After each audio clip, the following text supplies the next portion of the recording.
রাজ্যে একদিনে বাজ পড়ে মৃত 15, তার মধ্যে বাঁকুড়ায় মৃত্যু হয়েছে 9 জনের।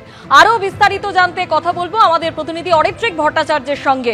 অরিত্রিক, একদিকে আবহাওয়া দপ্তরের পূর্বাভাস, বঙ্গোপসাগরে ফের ঘূর্ণাবর্তের ফলে তৈরি হয়েছে নিম্নচাপ এবং যার জেরে ভারী থেকে অতি ভারী বৃষ্টির সম্ভাবনা রয়েছে এবং তারই মধ্যে বাজ পড়ে 15 জনের মৃত্যুর খবর পাওয়া যাচ্ছে।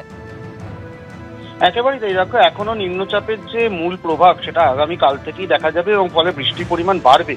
তার আগেই যেটা দেখা গেল যে পশ্চিমের দিকের জেলাগুলোতে এবং উপকূলের কাছের জেলাগুলোতে আজকে বেশ ভালোই বৃষ্টিপাত হয়েছে এবং তার সঙ্গে বজ্রপাত সহ বৃষ্টিপাতই হয়েছে।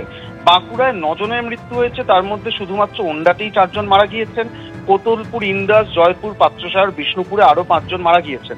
পূর্ব বর্ধমানে আউশগ্রাম, মাধবদিহি, মঙ্গলকোট ও রায়না মিলিয়ে 5 জনের মৃত্যু হয়েছে বাজ পড়ে এবং পশ্চিম মেদিনীপুরে চন্দ্রকোনায় 1 জনের মৃত্যু হয়েছে।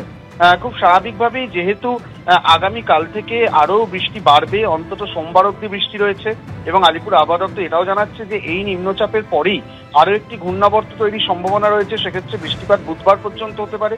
অধিকাংশ জায়গায় ভারী থেকে অতি ভারী বৃষ্টিপাত হবে এবং তার সঙ্গে বজ্রপাতেরও সম্ভাবনা রয়েছে। খুব স্বাভাবিকভাবেই একটা আশঙ্কা তৈরি হচ্ছে, কারণ একদিনেই যেখানে রাজ্যে 15 জন মারা গিয়েছেন বাজ পড়ে, আগামী কয়েকদিন বিভিন্ন জায়গায় এই বাজ পড়ার যে প্রবণতা সেটা থাকবে। খুব স্বাভাবিকভাবেই সেটা একটা উদ্বেগের বিষয়। তবে পাশাপাশি এটাও বলে রাখা দরকার যে দক্ষিণবঙ্গ এবং উত্তরবঙ্গ দুদিকেই কিন্তু বৃষ্টি চলবে এবং আগামী কাল থেকে বৃষ্টির পরিমাণ অনেকটাই বাড়বে। ধন্যবাদ।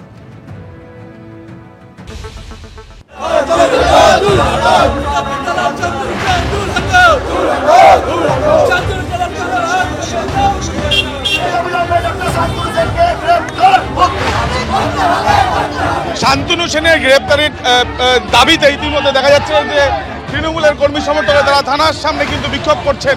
থানার গেট বন্ধ রয়েছে। আমরা দেখছি আনোয়ার খানকেও এখানে, এবং তারা এখানে যে বিক্ষোভ, তাদের স্লোগানে দেখা গেল যে শান্তনু সেনকে গ্রেপ্তার করতে হবে, প্রাক্তন সাংসদ।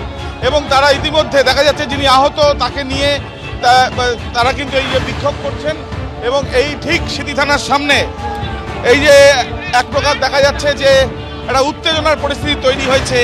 তৃণমূল কংগ্রেসের পতাকা হাতে তৃণমূলের কর্মী সমর্থকেরা তারা থানার সামনে কিন্তু এই যে বিক্ষোভ, সেই বিক্ষোভ চালাচ্ছেন।